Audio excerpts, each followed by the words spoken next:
Shalom Bapak dan Ibu sekalian, selamat mendengarkan khotbah dalam channel ini. Jangan lupa like dan subscribe. Terima kasih. Saya sudah mengikuti Mesbah Doa dan Mesbah Syukur itu sejak tahun 2020. Saat pandemi bahkan sampai sekarang, dan selalu setia mengikuti semua khotbah-khotbah Ibu. Dan saat ini saya mau menyaksikan kasih Tuhan yang begitu besar kepada saya, Bu. Beberapa waktu yang lalu, saya dinyatakan oleh dokter bahwa gendang telinga sebelah kiri saya bocor. Dan dokter mengatakan bahwa satu-satunya jalan itu harus dioperasi. Secara manusia saya agak takut, Bu. Tapi saya selalu mengingat ya tentang apa yang seringkali Ibu Debbie sampaikan, firman Tuhan katakan, semua yang terjadi dalam hidup kita itu bukan secara kebetulan, tetapi Tuhan ya izinkan agar dalam hidup kita ini semakin bergantung dan berharap kepada Tuhan saja. Amin. Singkat cerita, berjalan selama 3 bulan saya bolak-balik rumah sakit. Akhirnya saya dioperasi. Jadi selang 3 bulan ya setelah dinyatakan dokter itu.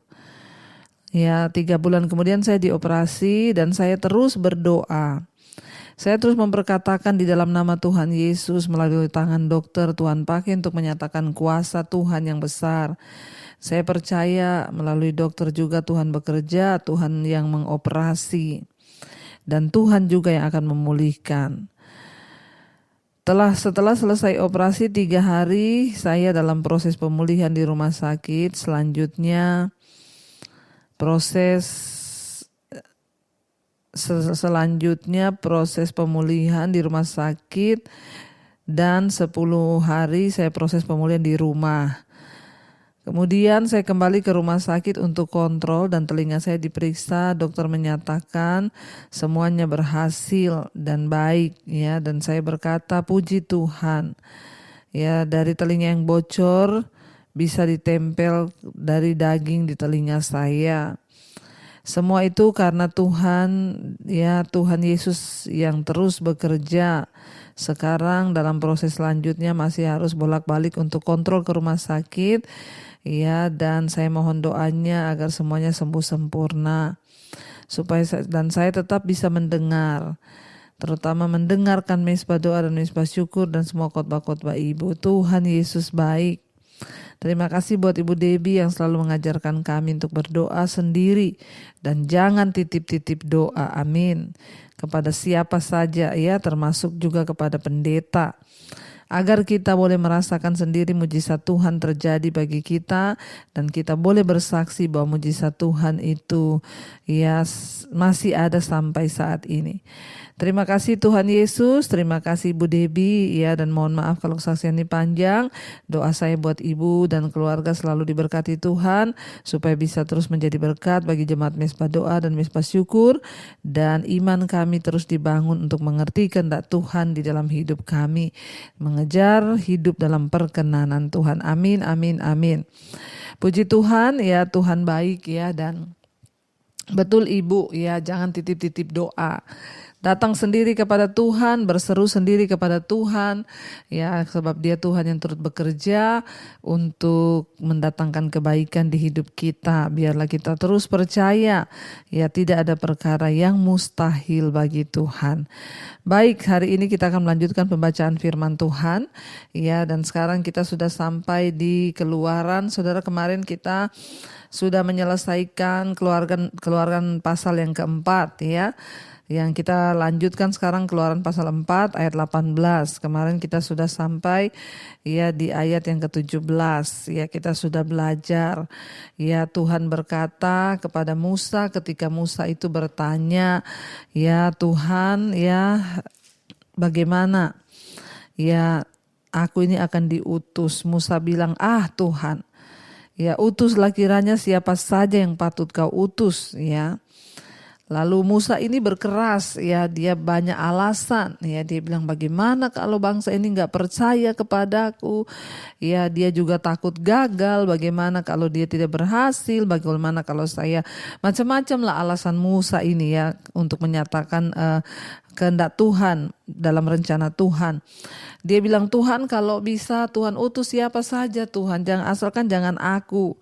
Ya, lalu di sana kita lihat kemarin kita sudah baca, bangkitlah murka Tuhan terhadap Musa dan akhirnya Tuhan berfirman, ya, bukankah di situ Harun orang Lewi itu kakakmu?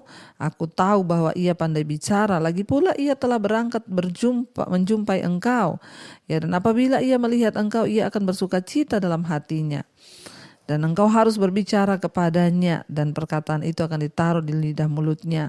Ya, dan saat itu juga saudara, ya, Tuhan itu bilang, aku yang akan menyertai lidahmu, ya, dan juga lidahnya, dan mengajarkan, ya, kepada kamu, ya, bagaimana kamu harus berbicara kepada bangsa itu, ya, dan bawalah tongkat ini di tanganmu yang harus kau pakai untuk membuat tanda mujizat.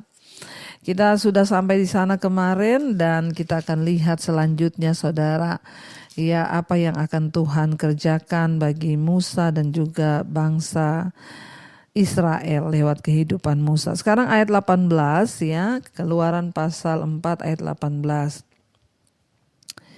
Musa kembali ke Mesir.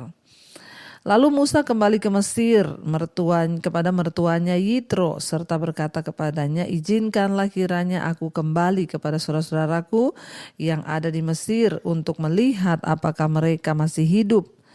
Yitro berkata kepada Musa, pergilah dengan selamat. Ayat 19, adapun Tuhan sudah berfirman kepada Musa di Midian, ya, kembalilah ke Mesir sebab semua orang yang ingin mencabut nyawamu telah mati.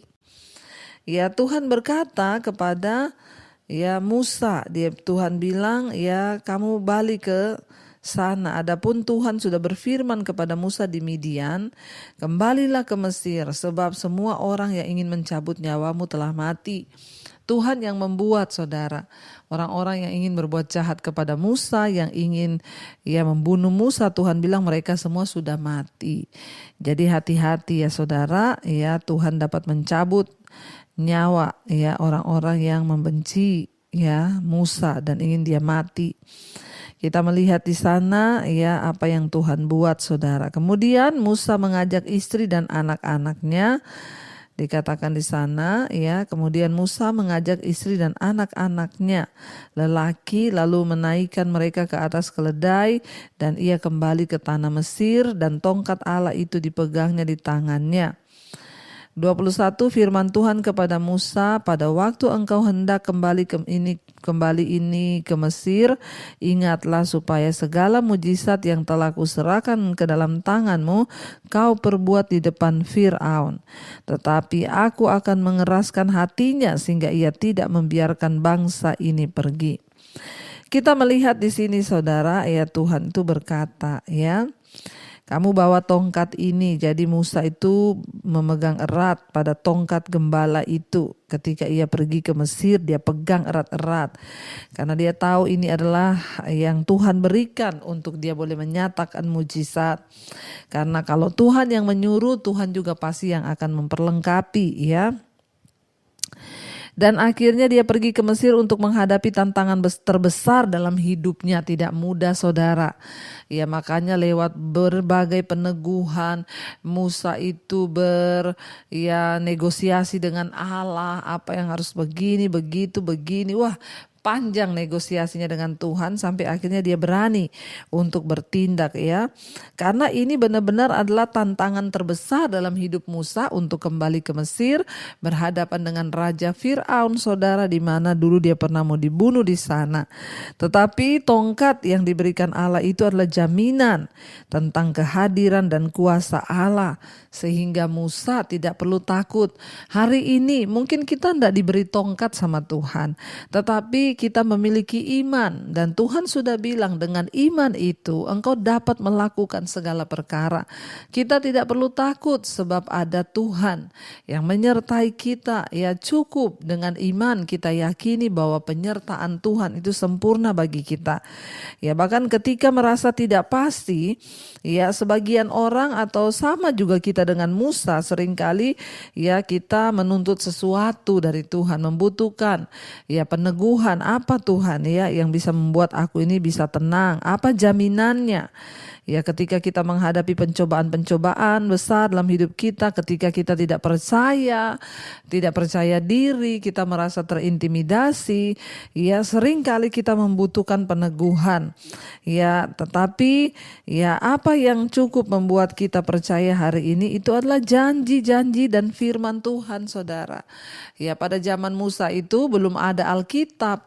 Jadi Musa memerlukan ya jaminan, dan Tuhan beri dia tongkat. Tapi zaman sekarang jaminan kita apa? Firman Tuhan. Sudah ada firman, sudah ada Alkitab. Kita bisa berkata, janji Tuhan engkau menyertaiku. Ya dan amin. Itu menjadi tongkat bagi kita di dalam alam roh yang dapat kita gunakan untuk melawan iblis, saudara. Ya, bahkan ya setiap orang Kristen dapat berpegang erat pada janji-janji Tuhan itu lewat iman kita. Ketika iman kita semakin bertumbuh, kita akan mengatasi banyak hal, dan itulah yang akan menjadi jaminan kepada kita, yaitu janji Tuhan. Ya dan amin. Dan kita juga bisa belajar dari kisah hidup orang-orang dalam Alkitab. Ya, dengan kisah Musa ini kan ditulis. Kenapa? Untuk memberikan kepada kita jaminan bahwa Tuhan itu ada, Tuhan itu hidup, dan dia sanggup melakukan segala perkara. Ya, dan akhirnya Musa menghadapi tantangan terbesar. Dia harus kembali ke Mesir. Ya, Tuhan bilang balik saja karena semua orang-orang ingin mencabut nyawamu itu sudah mati.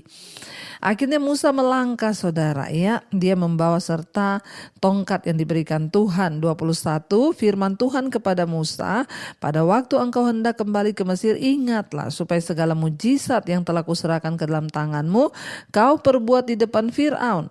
Tetapi aku akan mengeraskan hatinya sehingga ia tidak akan membiarkan bangsa itu pergi. Loh, aneh ya saudara.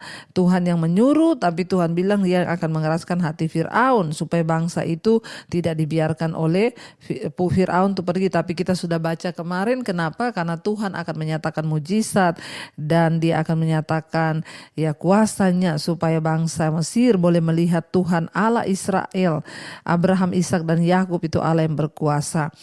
Ya, 22, maka engkau harus berkata kepada Firaun, beginilah firman Tuhan Allah Israel, ya Tuhan Israel ialah anakku, anakku yang sulung.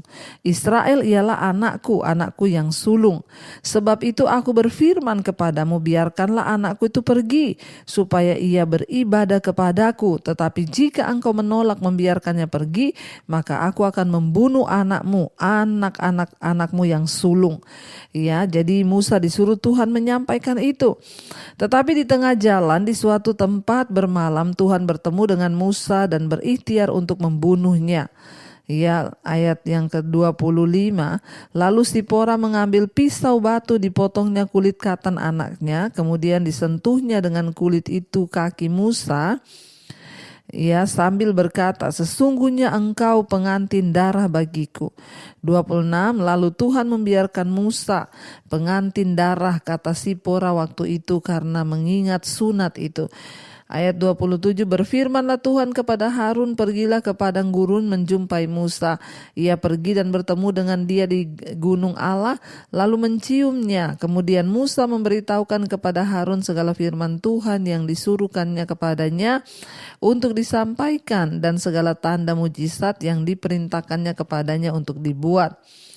Maka pergilah Musa beserta Harun, dan mereka mengumpulkan semua tua-tua Israel. Harun mengucapkan segala firman yang telah diucapkan Tuhan kepada Musa segera, serta berbuat di depan bangsa itu tanda-tanda mujizat. 31, lalu percayalah bangsa itu, dan ketika mereka mendengar bahwa Tuhan telah mengindahkan orang Israel dan telah melihat kesengsaraan mereka, maka berlututlah mereka dan sujud menyembah. Saudara, ya kita tadi membaca di sana dikatakan Allah hampir membunuh Musa. karena Musa tidak menyunat anaknya. Mengapa Musa tidak melakukan hal itu? Ya, ingatlah bahwa Musa telah menghabiskan separuh hidupnya di istana Firaun dan separuh hidupnya di padang gurun Midian. Ya, dia mungkin tidak terlalu mengenal hukum-hukum Allah, khususnya karena semua persyaratan dari perjanjian Allah dengan Israel. Kita tahu Musa dibesarkan oleh putri Firaun. Dia tidak mengenal aturan-aturan dari hukum-hukum Tuhan seperti layaknya saudara-saudaranya yang lain. Ya, dan dia pada waktu itu dibuang. Jadi dia tidak mengerti, maka anaknya tidak disunat. Ya, tidak dilaksanakan secara apa yang Tuhan mau, saudara, karena persyaratan dari dia mungkin tidak mengenal hukum Allah, khususnya karena semua persyaratan dari perjanjian Allah dengan Israel. Dulu kita sudah belajar ya. Dia tidak laksanakan secara aktif karena selama lebih dari 400 tahun. Ya, selain itu istri Musa karena latar belakangnya sebagai orang Midian mungkin telah melawan penyunatan, tetapi Musa tidak dapat efektif bekerja sebagai pembebas umat Tuhan sebelum ia memenuhi syarat-syarat perjanjian Allah. Dan salah satu dari syarat tersebut adalah sunat. Dan sebelum mereka dapat pergi lebih jauh, Musa dan keluarganya harus mengikuti perintah-perintah Allah secara penuh.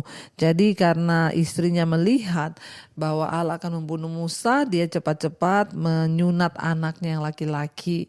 Dan darahnya itu sebagai perjanjian, saudara.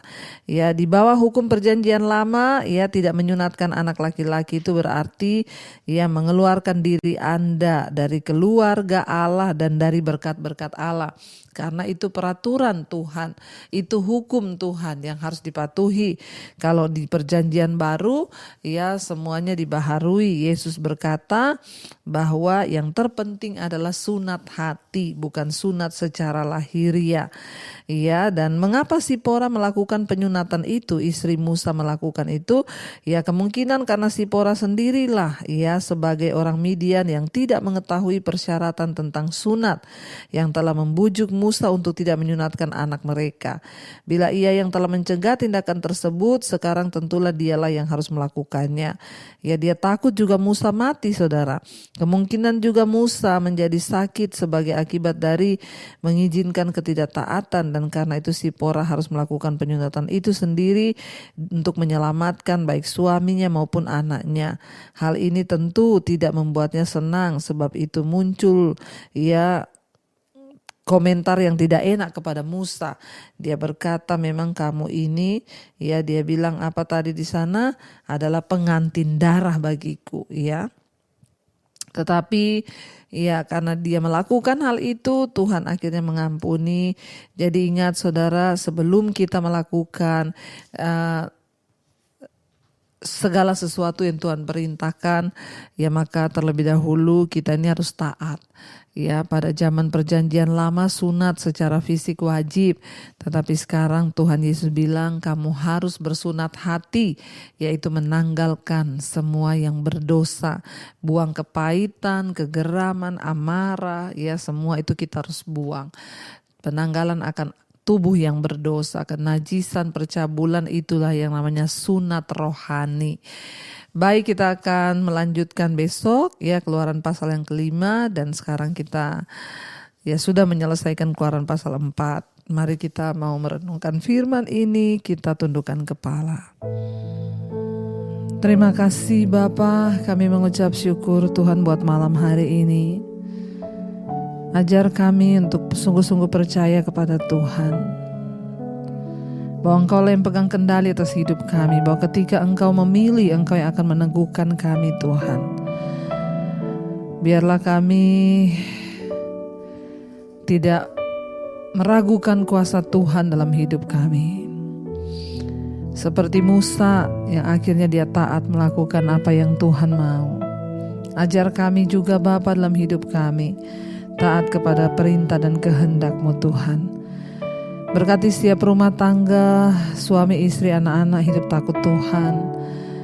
Biarlah rumah tangga kami senantiasa menyenangkan Engkau Bapa, sehingga ada damai sejahtera, tidak ada amarah, pertikaian, tidak ada sesuatu yang tidak berkenan dalam rumah tangga kami. Tuhan, tolong mampukan kami hidup dalam damai sejahtera, suami, istri, anak-anak hidup rukun bersama.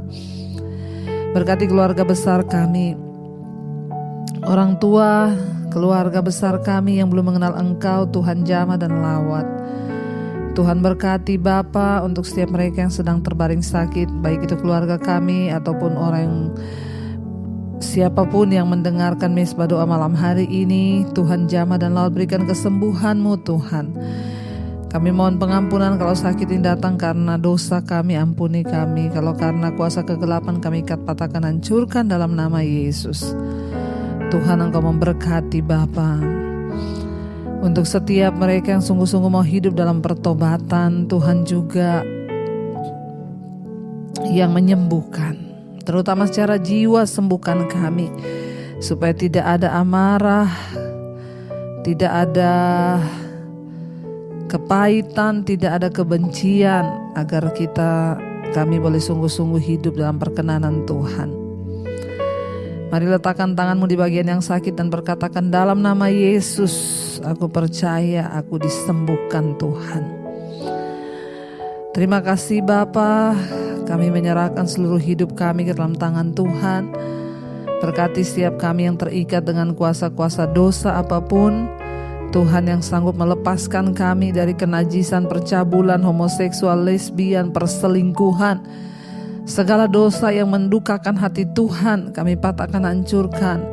Minuman keras, obat-obatan terlarang, narkoba, rokok, judi online, yang terikat dengan handphone, yang terikat dengan ketakutan, kecemasan, intimidasi iblis, yang terikat dengan kekhawatiran, kebencian, dendam, amarah. Kami buang semua itu. Mari saudara, buang segala dosa itu dari hidupmu, karena Tuhan tidak berkenan. Kami datang menyerahkan seluruh hidup kami yang berkenan kepadamu ya Bapa. Terima kasih Tuhan, kami juga membawa setiap mereka yang ada dalam pergumulan yang berat, hutang piutang, masalah keuangan. Tuhan, Engkau yang turut bekerja, yang ingin menjual aset, Tuhan juga turut bekerja agar semuanya boleh terselesaikan. Ketika kami bertobat, berbalik, meninggalkan segala yang jahat dan datang kepada Tuhan, kami percaya Engkau yang sanggup Tuhan memerdekakan. Berkati Bapa untuk setiap anak-anak-Mu yang selalu setia mencari wajah-Mu, yang berkekurangan Tuhan cukupi, yang membutuhkan pekerjaan Tuhan Engkau yang memberikan. Yang ingin punya keturunan, Tuhan bukakan kandungan yang tertutup, keturunan ilahi Engkau percayakan. Terima kasih Bapa, kami semua melepaskan berkat bagi bangsa dan negara kami Indonesia. Shalom buat Indonesia, damai sejahtera Kristus turun atas Indonesia. Berkati Bapak Presiden Jokowi, wakilnya, seluruh jajaran kabinet yang ada, TNI, Polri. Tuhan, Engkaulah yang berkuasa menjaga bangsa kami dalam ketentraman, keamanan. Kami berdoa kalau ada kuasa-kuasa yang ingin menghancurkan bangsa ini, yang ingin mengganti ideologi bangsa kami, segala Tuhan politik-politik yang tidak benar, apalagi politik uang, kami berdoa dalam nama Yesus bangsa ini diluputkan. Biarlah bangsa kami dijauhkan dari terorisme, dari ideologi yang tidak benar. Tetapi kami berdoa biarlah kehendak Tuhan sungguh-sungguh ada atas bangsa kami. Pemerintahan bangsa ini berdiri dalam kebenaran, menjalani nanti pemilu 2024. Tuhan yang bekerja mulai dari hari ini, kami terus berdoa. Tuhan yang memilih pemimpin yang terbaik bagi bangsa kami. Kami serahkan masa depan Indonesia dalam tangan Tuhan. Diberkati tanahnya, lautnya, udaranya, rakyatnya. Hujan pertobatan tercurah di bangsa ini, agar bangsa Indonesia menjadi bangsa yang makmur dan dapat memberkati bangsa-bangsa yang lain. Terima kasih Bapa. Kami juga berdoa Engkau terus memberkati semua bangsa-bangsa yang ada di 5 benua, Asia, Afrika, Amerika, Eropa, Australia. Mereka yang terus setia berdoa bagi negara-negara mereka. Tuhan, Engkau turut bekerja. Tuhan juga yang memberkati bangsa-bangsa ini sehingga mereka takut akan Tuhan, berbalik kepada jalan-jalan-Mu. Ampuni segala ketidaktaatan dan bangsa-bangsa yang sedang bertikai. Tuhan, Engkau turut bekerja agar perang bisa dihentikan. Terima kasih Bapa, kami berdoa, datanglah kerajaan-Mu, jadilah kehendak-Mu atas hidup kami seperti dalam sorga. Mari angkat tangan-Mu dan buka hati-Mu, terimalah berkat dari Allah Bapa. Cinta kasih Tuhan Yesus Kristus, penyertaan Allah Roh Kudus menyertai hidup mulai hari ini bahkan sampai kali yang kedua. Tuhan Yesus datang menjemput kita, nama kita tercatat dalam kitab kehidupan. Dalam nama Tuhan Yesus yang percaya diberkati Tuhan, katakan bersama, amin, amin, amin. Tuhan Yesus memberkati, shalom dan Immanuel.